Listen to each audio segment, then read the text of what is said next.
What is going on, Coaching Collective? Welcome back to call number 10. Milestones, baby. Call number 10. Today, we are going to go over in depth, or not in depth, trends with clients using hormonal birth control, what we should be doing differently. And then, just because some of these topics kind of overlap, we're going to briefly touch on breast cancer and also briefly touch on endometriosis, because I'm sure you guys will end up experiencing clients with those as well. So, I'm going to go ahead and share my screen with you guys, and then we will get it popping. Okay, can everybody see this? Nod your head if you can see it. All right, here we go. Trends with clients using hormonal birth control. What should we be doing differently? Also, there are a couple new people on this call. This is a coaching collective. This is not me preaching the Bible. Everything I say here is my own interpretation of this data. I encourage everybody to ask questions and add their own interpretations or thoughts at any point in time during any point of these presentations. All right, here we go. What's up, Mallory? Okay, so what do we typically see with hormonal birth control internally, the internal systems? If we were to get somebody's blood work and they're on hormonal birth control, what are we going to see? Almost every time, or I'd say every time, we're going to see downregulated progesterone. We're going to see downregulated estrogen. And just that alone is going to create a negative feedback loop where the body's going to stop producing them on its own because they've been naturally blunted for so long. And the longer they're pushed down, the harder it's going to be to bring them back up. Over time, that push down on progesterone and estrogen will trickle over into testosterone as well. So testosterone will now start to be pushed down. So you pair hormonal birth control for elongated periods of time with training, going through competition preps, everything in between, you're going to downregulate everything. Your thyroid's going to be off. It just ends up being this whole catastrophic course there. So this is where, and just back to this negative feedback loop, if you have somebody who's on hormonal birth control for like 10 years, we're really going to have quite a battle in front of us getting everything back up naturally. And more than likely, over the course of time, because hormonal birth control does start affecting testosterone, this is usually where we'll start seeing people feel very like lethargic. They'll start putting on body fat. They'll feel weak. We'll start seeing a visual difference in their physique when the same protocols worked for them before. And that's just an elongated period of time, everything being crushed down. Any questions on this slide? Cool. Moving on.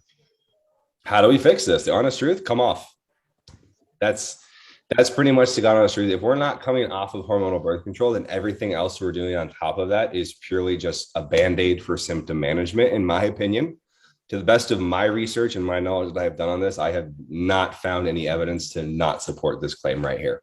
So the only way we're going to fix all of those down regulations, those negative feedback loops, everything associated with hormonal birth control, you're going to have to come off. Okay. Anybody have a question on that or a different interpretation around that? Some people argue with me on this. Not argue. Some people have a different interpretation than this. Cool. If they're remaining on birth control, there are some management tips to have. Now, there's a reason I call this management tips, because we're not going to be able to cure or fix or reverse or any other word this thing. The only thing we're going to be able to do are manage the symptoms. So we can use a chasteberry sup for progesterone. It's important to understand when we use chasteberry, chasteberry is not a bioidentical form of progesterone. It merely sends a signal from the brain to the ovaries for the ovaries to produce progesterone. So there's no actual bioidentical progesterone going into play here. It's kind of the same thing. Like chasteberry to women is what HCG is for men, if anybody knows that realm. Kind of same thing there. So we've talked about Beswick and Progon B before for progesterone treatments. So Progon can be used for progesterone, and that is a bioidentical form. So that's going to be a topical where we rub that into the legs 1 to 2 times a day. If somebody's really downregulated, I'll hit them with both. So we're getting the bioidentical, and then we're also re-getting that brain ovary access to be talking there. And then Estrocort, I'll usually pop this in to ease the dominance of estrogen caused by the birth control. So just to reiterate, if I have a client on hormonal birth control, and even with me providing them with irrefutable evidence that it's fucking terrible for them. And that's why they're feeling shitty. And they're like, no, then this will be what I would basically have them run ongoing the whole time they're on birth control. So I'm constantly going to have them at John Chaseberry. I'm constantly going to have them on Estracort. I don't necessarily know if I would hit them with both Chaseberry and Progon. That might be a selective thing. And some people have, said like, well, if we're essentially putting in, progesterone synthetically, the birth control is not going to work. And then the person's just going to get pregnant. It's a good theory. I've cross-referenced this with other coaches doing this way longer than me. I've never seen that happen. Never, ever seen somebody get pregnant because we're supporting progesterone and lowering estrogen dominance during the use of birth control. So it's not anything that I personally think that needs to be worried about. Any questions on that so far? I have a question on blood work. So after, let's say somebody came off hormonal birth control, how soon after getting off of it would you want them to get blood work? Like, do you want to take time for it to adjust, or also how long would you wait to add in those supplements too? If they're coming off? Yeah. So I'm going to actually get to that later in this presentation, but just to answer your question, when they're coming off, I'm immediately hitting them with this stuff. And I think it might be the next one or two slides where I go kind of in depth on why we want to immediately have these supplements in. It's a good question though. It's a good question. Okay. So anybody else while we're on this slide? Well, guys, it's Coaching Collective. More questions you ask, the better we all learn. All right, moving on. So this is something that I see a ton that most people overlook are the gut issues that are associated with elongated use of birth control. So because of the estrogen dominance that's being caused by the birth control, that's going to cause gut issues because estrogen dominant offsets microbiome. So if somebody comes to me and they're on hormonal birth control and they've been on it for elongated periods of time, and we find out they have SIBO, and we do a whole SIBO protocol to fix it, estrogen dominance is going to basically cause a massive resistance on us fixing SIBO in the first place. And pretty much, I'd say 9 times out of 10, we're just going to relapse back into that gut issue in the first place because it's offsetting the whole microbiome of the gut. And this is going to make the environment more hospitable to the opportunistic bacteria in the gut. And that's going to lead to other bacteria being off as well. So I actually have a whole breakdown on what opportunistic bacteria is in the next slide, just because it does kind of have relevancy here. It's not necessarily about birth control, but it's, ties into this. Estrogen dominance is going to alter the pH in the gut. And that's why we typically can find SIBO or other issues that can stem from elongated use of birth control. So I can't remember if I have this written in the presentation or not. I feel like I definitely do, but does anybody know the three detox phases for estrogen? Anyone? Okay, not a big deal. So phase 1 and 2 detox is where estrogen is going from the gut into the intestines. Phase 3 detox is where we're getting rid of excess estrogen through going to the bathroom, right? Defecation or urination. So if we have estrogen dominance and now there's gut issues going on, phase 1 and 2 detox can't happen because we can't pass bowels and we can't get food out into the intestines to go to the bathroom. So what's happening, there's 2 different things that are happening here. Because we can't get rid of that food, old estrogen is being recycled back into the gut, which is causing more of an estrogen dominance issue. And then the opportunistic bacteria, if there's more food sitting there for longer, opportunistic bacteria will pop over here. Opportunistic bacteria basically, oh, wait a minute. I'm not there yet. I must have switched up my slides. I'm sorry. Yeah. So opportunistic bacteria, they essentially overpower the gut in times of stress when using antibiotics, pretty much anything that hinders digestion. So estrogen dominance, opportunistic bacteria see an opportunity. The food's sitting in the gut longer. And so these guys are basically over-aggressive feeders and over-aggressive growers. So they feed and move faster than the other bacteria, which is also going to negatively affect the good bacteria. So now with estrogen dominance, we have estrogen being recycled back in, we have too much estrogen.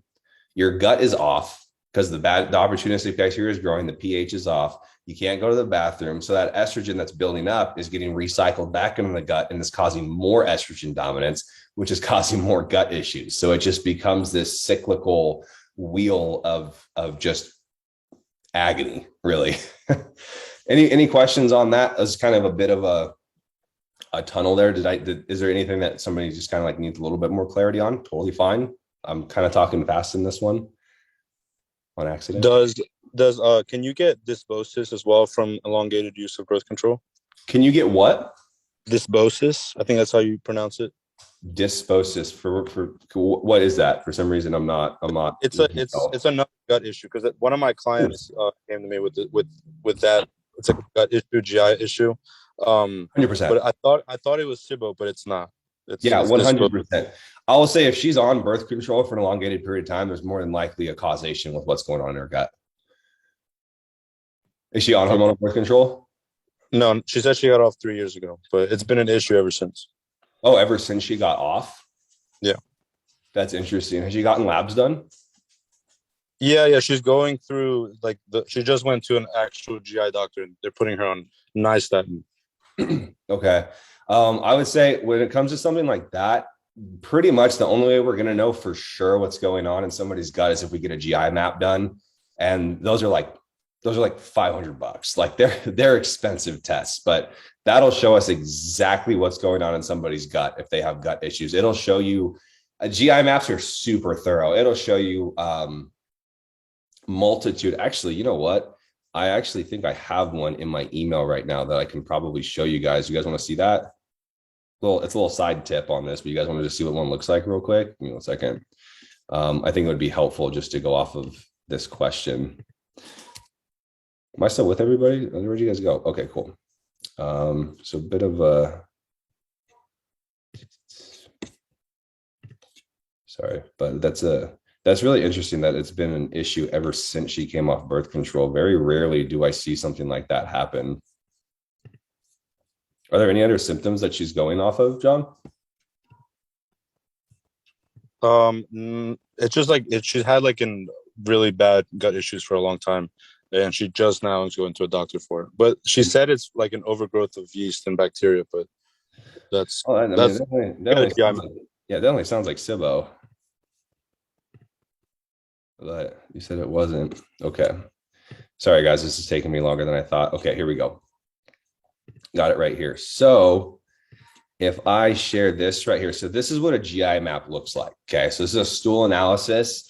You can see it's going to show pathogens here. And I'm not going to get into this. This is obviously a birth control video, but this is just if somebody's having gut issues from this and we want to know exactly what it is, we can look at all this. So it's going to show you pathogens. It's going to look for H. pylori, bacterial flora. So these obviously are bad. It's a whole other ballpark to go into. And then now if we look at this, opportunistic bacteria, see how high all of these are?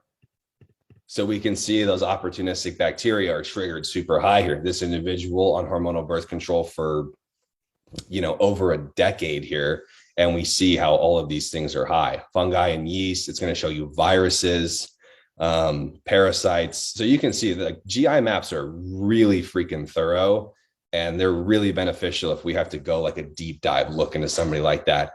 To be honest, very rarely are you going to need a GI map to diagnose issues like this. Especially if they're stemming from birth control, you can pretty much just, remove them, which is what we're going to continue to cover here. So let me get back into the presentation and we'll go from there. How the heck, what a mess this one is. My goodness. Sorry, guys. Okay, there we go. So we just went over opportunistic bacteria. So, okay, does anybody else have questions on that whole thing of gut or estrogen being recycled back into the gut, estrogen dominance, feeling shittier? No? Cool. Moving on. So if we're coming off of if coming off of hormonal birth control is not an option, what can we do to help? So from my personal stance and interpretations of data, which are pretty accurate, if I'm being honest, the non-hormonal copper IUD is going to be the best alternative overall. If somebody just is like I get it. It's uncomfortable and it's annoying to be on birth control, but it's also a lot more annoying to have a kid that you're not ready for, so I get it. And women's bodies are their choices, and I totally support that. So it's like, what can we do to help them have the best of both worlds? And I really don't see anything that tops the copper IUD.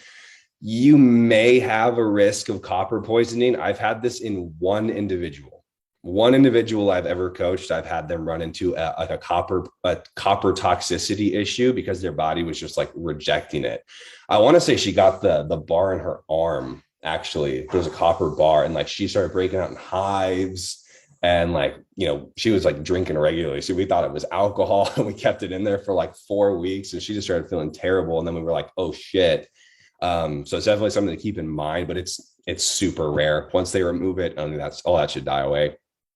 So I personally really try to educate my athletes on the reason why behind the protocol recommendations, so they can see the full picture for long-term health. Because a lot of times, like, they're going to go to a doctor and they're going to say, I want to come off birth control. And they're going to go, you don't need to come off birth control. That's stupid, right? Who here is a coach that's experienced that with their freaking clients, dude? Like, it's honestly pretty aggravating, but usually there's no rhyme or reason. Doctors are always going to fight this, and I really don't know why. And moving further, anxiety, depression, infertility, freaking PCOS, everything in between is at all-time highs now in women in our society. And is there potentially a direct correlation with the masses being put on birth control early in their teen years? You tell me. I'm not going to make that claim. I'm not going to sit here and say that, because we don't have true irrefutable data to prove that. But what makes the most amount of sense? We're growing up right now where everyone's been on birth control. Like, I've had people who've been on birth control since they were in 8th grade, you know, because the second a kid gets acne, the doctors go, I'll just put on birth control and it'll stabilize your hormones. So it's really hard to convince somebody, or not convince somebody, to try to invite somebody to go off of something that they've been on for so long and almost been like, I don't want to say brainwashed, but they've been told so many opposite things about it. It can almost be like a really scary thing to come off. So just making sure that they know you're there to help them, and we're trying to, you know, keep their overall health fully at the top of the attention, because eventually you are going to run into fertility issues, and it's going to be very, very difficult for these people to have kids. Well, there's not really anything to have on questions like that. So if we're coming off of birth control fully, what are the steps? So this is where I was talking about. We want to tread softly here and be careful about post-birth control syndrome and post-birth control PCOS. They're essentially the same thing. But so, like I was talking to you guys about, progesterone's down, estrogen's down, and over time, testosterone will be down. So if we pull the birth control, if we pull what's been pushing these things down for so long and we lift it off, well, what's going to happen? They're going to shoot up. Right now, I rarely see this happen with progesterone. Progesterone's like a stubborn motherfucker that always pisses me off trying to get it back up. But estrogen, testosterone surges can happen, but estrogen surges are going to be like 99% of what you deal with. That doesn't mean you're not going to get clients that have testosterone surges, and then that's when we're going to start developing PCOS. So we'll be able to know this. And Lauren, this kind of goes back to your question here of how long do we wait before we put them on supplements and stuff. So I'll tie that in right here. If androgens are high, right? So meaning if testosterone surge, they have higher androgens. And there's people who can be more genetically dominant in 5-alpha reductase activity than not, which is important to note. Not everybody's going to surge, but if somebody just has a genetic disposition more into 5-alpha reductase, which we could see if we had a Dutch test from them, then we might even just feel like, hey, let's just do a preventative measure here anyways. Again, I don't think you need that for this, but if androgens are higher, we're going to see acne, mood swings, their hair is going to get greasy, and their skin's going to get really oily. In some cases, depending on how long the PCOS has been there and the androgen activity is high, you can start getting some virilization in the vocal cords. Now, it's fairly scary, but at the same time, like I've seen a fair share of clients come to me with PCOS who start experiencing some form of virilization in the vocal cords. A lot of people freak out, say it's irreversible. I've seen majority of them, and not all. I can't say all, but I've seen probably 95% of them, you know, reverse them and not really have an issue if we can get androgens down quick. So if estrogen is spiking, night sweats, obviously gonna be more watery, digestive issues can happen, things like that we just went over. So what I will do is the next one here. Hormonal birth control also depletes, this one's important. Hormonal birth control depletes magnesium, B vitamins, zinc, and vitamin C. So all of those, when we come off birth control, also need to be put into play there. We want to make sure that we are replenishing these vitamins as we're coming off. So I've talked about Metapure multiple times here. It's a power pack. They're power pack supplement company for a reason. Metapure is going to replenish all these vitamins. And then Metapure is also a detox supplement. So it'll help us support phase 1 and phase 2 detox so estrogen can leave the system. So remember, if we can't achieve phase 1 and phase 2 detox, then we're just going to recycle old estrogen back in the gut, create estrogen dominance issues all over again, then back to gut issues, rinse and repeat. Any questions on these 2 slides right here? You guys are quiet today. All right. Can you go over phase 1 again real quick? I didn't hear you the first time. Yeah, so phase 1 and phase 2 kind of just like mesh together. It's just getting estrogen from the gut into the intestines. And then phase 3 is where we go to the bathroom and get rid of it. Defecate, urine, etc. Well, there's not really an etc. Those are the 2 things. There's not an etc. after that one. Okay, moving on. So the longer the individual has been on birth control, the more intense their post-birth control symptoms are going to be, and potentially the longer the full recovery phase to offset those negative feedback loops. The longer something's downregulated, the more intense the feedback loop, the more of a fight it is to regulate it again. Does that make sense for everybody? Yeah. So with this, let me see if I touch on this. Okay, no, I must have deleted a slide. Damn it. Oh no, you guys saw my funny slide. I'm pissed. Okay, so for some reason I must have just lost this slide, but the supplements that I'm using when somebody is coming, oh wait. Oh, there's a third continue. That's my bad. I'm losing my freaking marbles over here. Jesus. Okay, so coming off of birth control continued. What are we going to do supplement wise? I am always going to hit somebody with chasteberry and estricort when coming off of birth control. Wait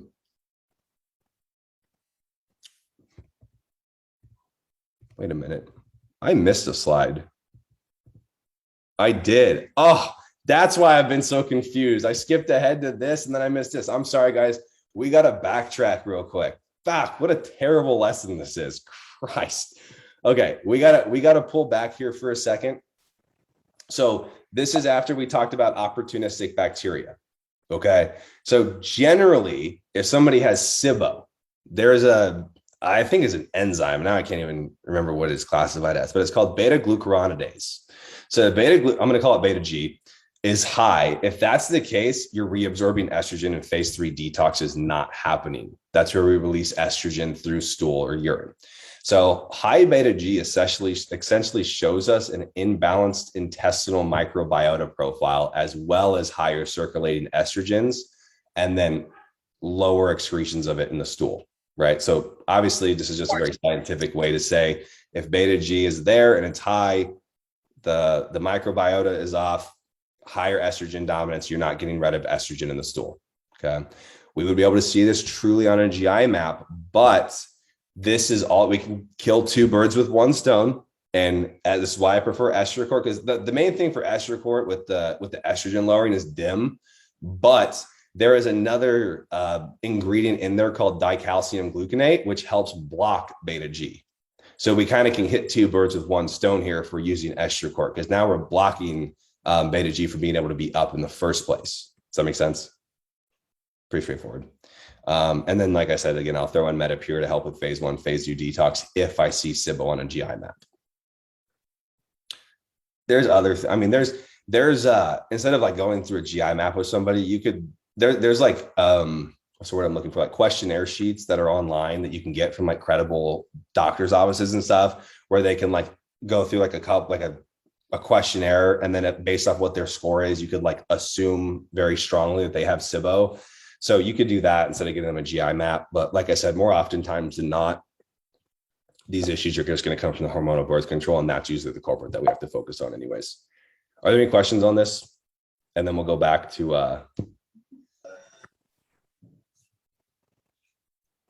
right, cool. So where were we? Okay, so we were right here. So coming off of that, I'm almost always going to hit, coming off of birth control, I'm going to hit someone with chasteberry and estrocort when coming off of birth control. The reason I'm going to do the chasteberry is because we want to support progesterone. Because like I told you guys, she's a stubborn son of a bitch and she's not going to want to shoot up. She's kind of one that I've just always found stays down unless we support that brain ovary conversation to get it back on. Estrocort I'm going to use because we want to pretty much put a lid on where estrogen can spike afterwards. Because if not, we can see estrogen dominance come out. Now, if testosterone surges and we see symptoms of higher androgens, then we can throw in saw palmetto because we just need a lower 5-alpha reductase activity. So you could throw saw palmetto in anyways as a safety precaution. I don't think it's going to be necessary unless we start seeing those side effects of higher androgens, the oily skin, the acne, things like that. When I'm pulling off of birth control, training and stress can be pulled down here during this phase. We want to re-regulate the circadian rhythm. We want to feed the body, etc. There's a process called FR3. And basically it's RF3. Rest, flush, feed, and function. And those are kind of the steps that we want to go through anytime we're doing something like this. Rest, flush, feed, function.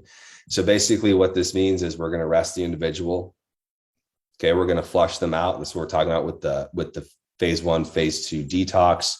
We're going to feed them. I talked about this in another video where I'll do you guys can reference the previous videos for this, but putting the fats up, lowering the carbs a bit, anti-inflammatory fat sources, helping the body chill, and then function. We'll go supplements and everything. So the chasteberry, the estrocort, those are all helping with function.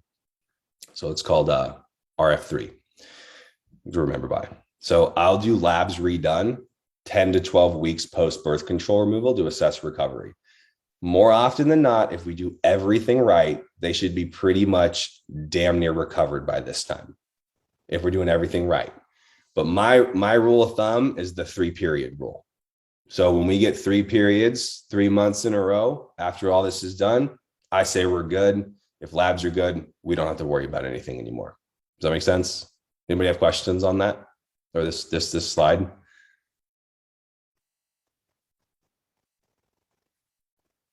Y'all making this easy on me tonight, damn. Okay.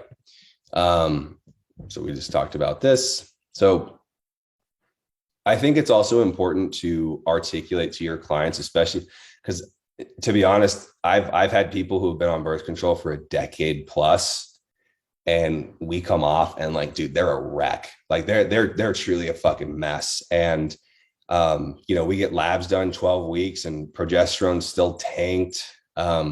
Relatively, they're still estrogen dominant.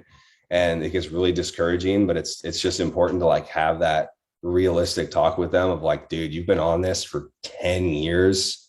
It's not going to be, you can't expect 10 weeks to reverse all that.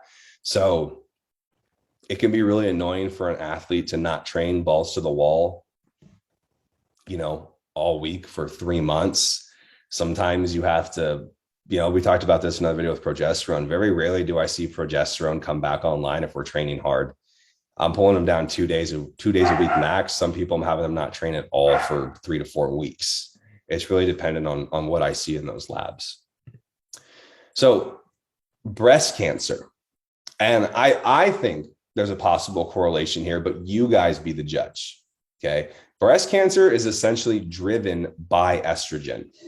So before we read anything else, if we're taking something that's potentially driving estrogen dominance higher, do we think that could potentially cause issues in somebody who's prone to breast cancer if it's driven by estrogen? Right? It makes sense. And a Dutch test is going to tell us for sure if somebody's at risk for breast cancer. So, excuse me, I actually just did this, or I am doing this with one of my athletes. She wants to utilize PEDs, but breast cancer runs in her family, and she doesn't want to do anything to potentially speed up her getting it. And so we're going to get a Dutch test done, and we're going to see if she's prone to breast cancer or not. And if she's not, she's not. We don't have to worry about it. So what do we do for that? If we're looking at a Dutch test, and this is just good knowledge to have anyways. There's 3 estrogen pathways. Okay, so we have 2OH, 4OH, and 16OH.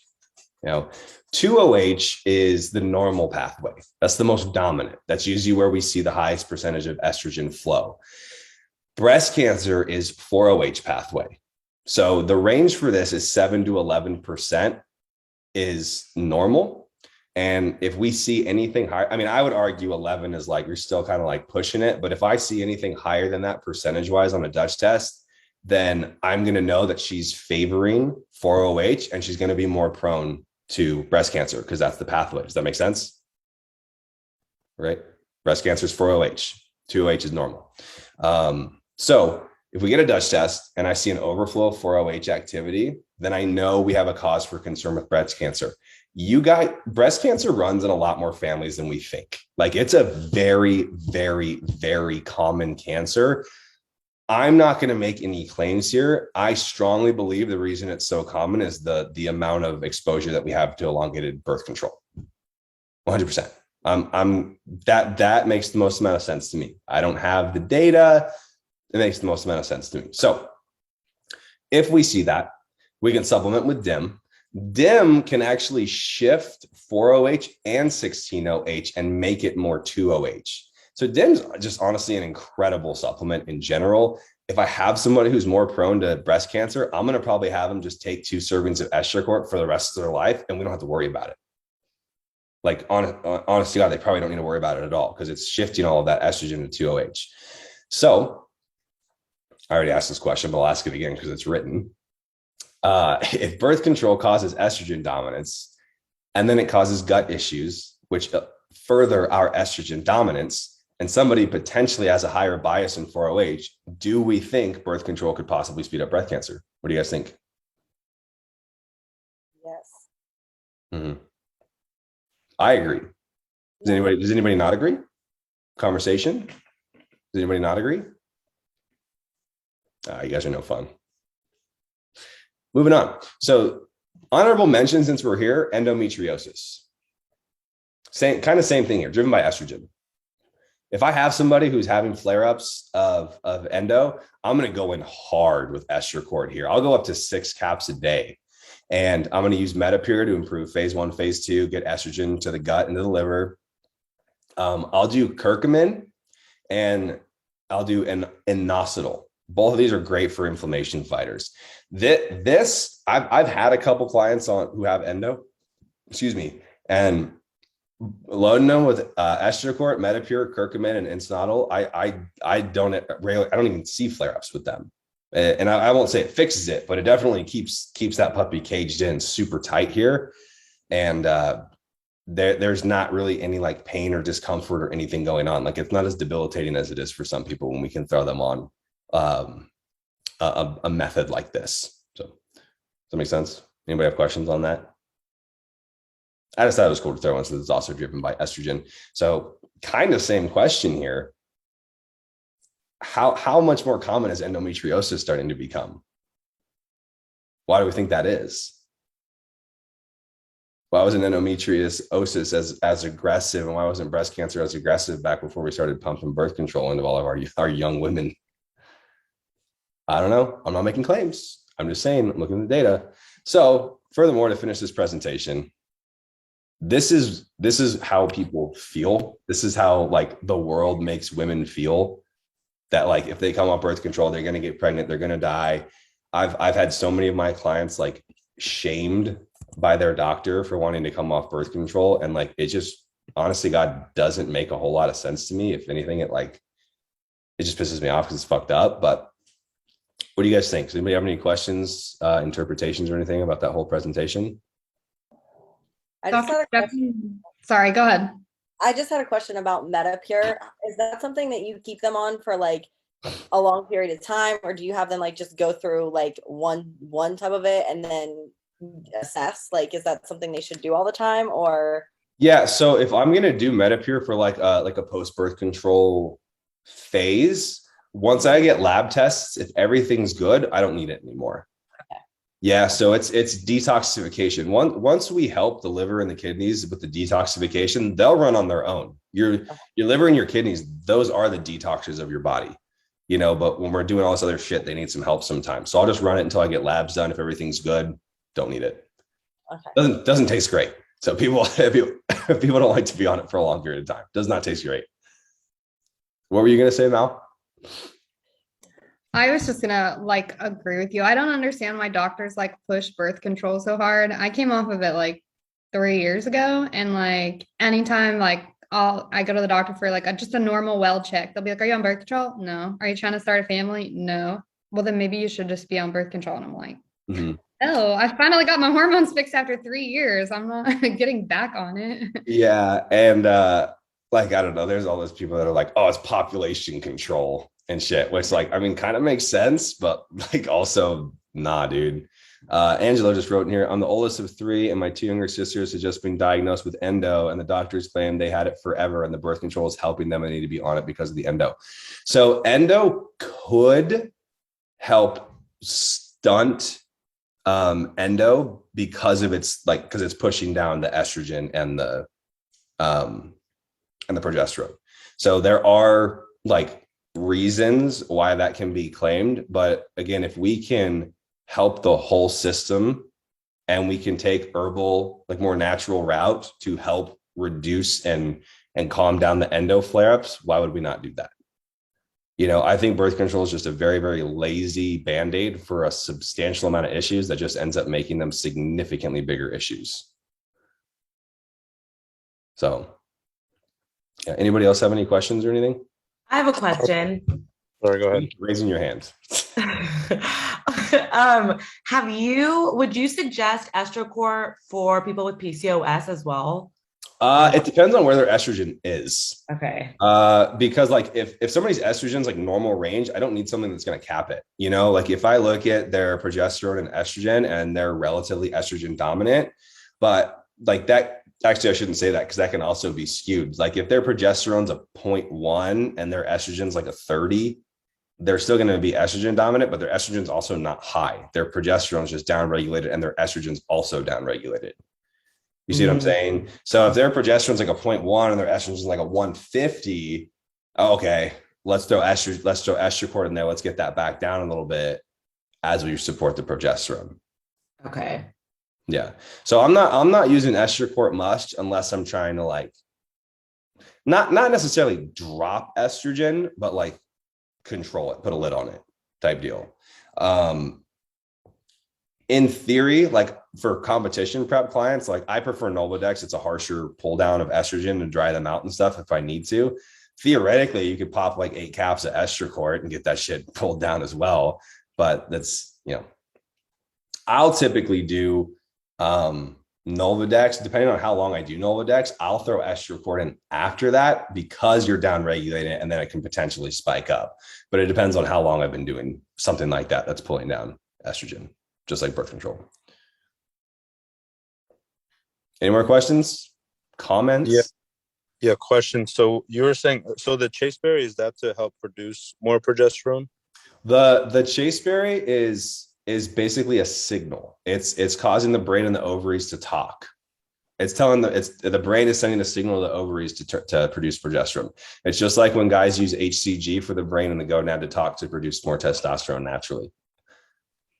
Gotcha. So when you said earlier that progesterone, sometimes you really try it doesn't come up when you want it to. Do you have them take more chasteberry, or you just keep it where you kept them? So let's use an example here. Let's say Kenny comes off birth control and I've got her on 2 caps of Estrocort a day. I've got her on 3 milliliters of chasteberry before bed, and that's it. She's not having any androgen activity, so I'm good there. We get labs done and her progesterone hasn't budged pretty much at all. So now I'm going to go, okay, I don't need her chugging a vial of chasteberry before bed each night. I'll hit her with a bioidentical source of progesterone. So I'll have her do the Progon B, which you can get on Amazon for $20. And that is bioidentical progesterone. And she's going to topically rub that into her legs. Probably if she didn't get anything ticked up after 12 weeks of that and us pulling back training and stuff, I want to probably have her hit it twice a day. And I'm probably going to still have her on the chasteberry. If we do that for another 6 weeks and get labs done and nothing comes up, we could potentially hypothesize that there's been damage done to her HPA axis, and she might just need to do HRT for progesterone forever. And I've had some clients do that. Did I talk about that in the last call? No, I might not have. Actually, the last call wasn't about that. I filmed it myself. So I actually have a client who we just got labs back, or we didn't just get labs back, but we got labs back. Her progesterone and estrogen were tanked. And we ran solid protocols, got labs back. Estrogen and progesterone were both still tanked. And I'm going, all right, what the hell's going on? So we started talking a little bit earlier, and she basically, she went through an eating disorder through her like pubescent years, and that under eating and that stress on her systems damaged her HPA axis, and her body just literally doesn't produce estrogen or progesterone anymore. So she's going to have to, do HRT, which it's really not that crazy to do HRT. You brush your hair every morning, you can apply a cream too. It's not that big of a deal, but she's going to essentially have to be on hormonal replacement therapy for her whole life. Estrogen is something, well, progesterone as well, but estrogen is really important to keep up in a normal range, because if it's too low for an elongated period of somebody's life, they can also start having brittle bone issues down the road, because their joints and everything are going to just dry up. So another issue from hormonal birth control right there, potentially, if it's blunting it down. Gotcha. So why use the chasteberry? You can just use the Progon directly, like the bioidentical form. You can hit them with both.